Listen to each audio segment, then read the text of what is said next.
So cortisol is going to be released out more in chronic stress situations. This could be, maybe it's mental stress long-term at a low-grade level, or maybe it's more like long-term inflammation, long-term illness that you haven't been able to recover from, exposure, chemical exposure, mycotoxin exposure, perhaps you're on a very low-calorie diet long-term. Things like this are going to increase our cortisol levels in the body. What's really interesting about cortisol is that it's the long-term stress hormone. So it essentially wants to make sure that our body's going to be sensing in a high cortisol state that, okay, this situation isn't good. Something is wrong and it's potentially going to harm us. So we need to live in a state that is ready to run if we just need to. So it's going to essentially go to all the different pathways in the body that are going to be expending energy and just basically slow them, shut them down, because it wants to make sure that any fuel that we have available, glucose, fat, and protein too, is going to be available when we need to. Like, let's say we just need to quickly run away from something. It wants to make that fuel available then. So what it can do, for example, with the thyroid is it's going to just go and basically slow down or shut down thyroid hormone production at several different steps. So it's going to go to the thyroid gland and prevent us from actually releasing out as much T4.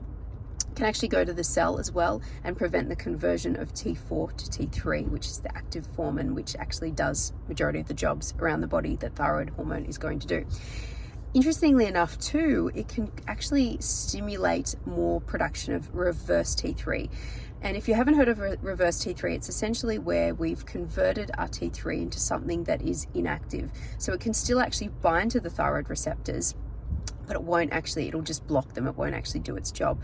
So people that have higher cortisol levels tend to have higher reverse T3. All of these things are going to actually, decrease our metabolism and stop us actually breaking down fuels so that we can make energy, so that we can essentially store more and have it ready to go if we need to quickly get away from something that is potentially going to harm us. It's also going to stop, sex hormone production to a high extreme as well. And that's because if you think about it, especially in a female, there's so many hormones that we require, and a lot of energy goes into making these hormones and making us fertile. And if the body senses that we're in a situation that this is not a good idea to get pregnant and have a baby and support that baby and be able to nourish that baby for many, many, many months at a time, then of course it wants to switch that off because it senses that this is just not a good time for that. So what we see in people with higher cortisol levels is then of course we also see lower thyroid hormones. We might even, interestingly enough, with the reverse T3, we might actually see normal levels of TSH, T4, T3, but you might find that you're putting on weight and that you're feeling really sluggish, you have a lot of brain fog, all the things that come with low thyroid activity, and that's because you have high levels of reverse T3, which, as I said, blocks the thyroid receptors and makes them not able to be used. And then of course your libido will drop. Anything to do with the sex hormones, like for example in a female, her cycle may stop or it might become dysregulated. So it's really interesting to understand how cortisol affects the body and certainly how it affects our metabolism, which I hope now makes sense.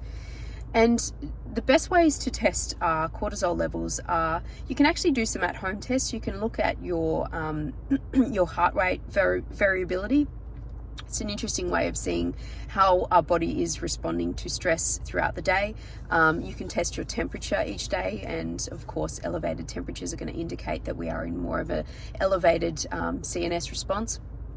But if you wanted to get some testing done, the ones I really like are getting a combined CAR, which is our cortisol awakening response, and then the 24-hour salivary cortisol as well. And the reason they're interesting, and hopefully you can see here, is that with the cortisol awakening response, what we should see in a normal cortisol is we should see it having a really nice bump. First thing in the morning, it should rise about 50%, and then throughout the day, it should slowly come down to a point where it's pretty low. So you might start off at 20 first thing in the morning or 30 minutes after waking, and then when you get to nighttime and you're about to go to bed, it should be more like around 2.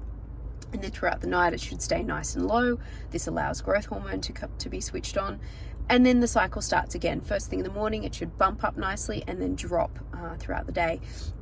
what we tend to see for people is that their cortisol waking response can be changed when they have elevated cortisol over time. And what we tend to see is that in early on, let's say you have a chronic disease, in early stages, you'll find that your cortisol will just be higher all the time, and you'll find it hard to sleep. But then over time, this starts to sort of peter out. So you'll find your cortisol being more flatlined, and you're not getting that nice bump first thing in the morning. Over the 24-hour cortisol, salivary cortisol, as I said, you're going to sort of see it start to go down towards the nighttime. That's what you should see.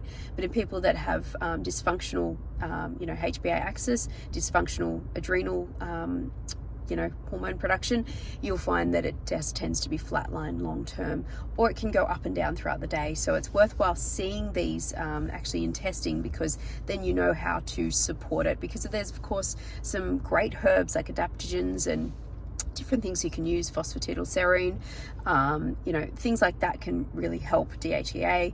But of course, some are going to help to raise cortisol and some are going to help to decrease cortisol. So you really want to know what your actual cortisol is doing so that you can support it at those times throughout the day. So anyway, I hope you found that interesting.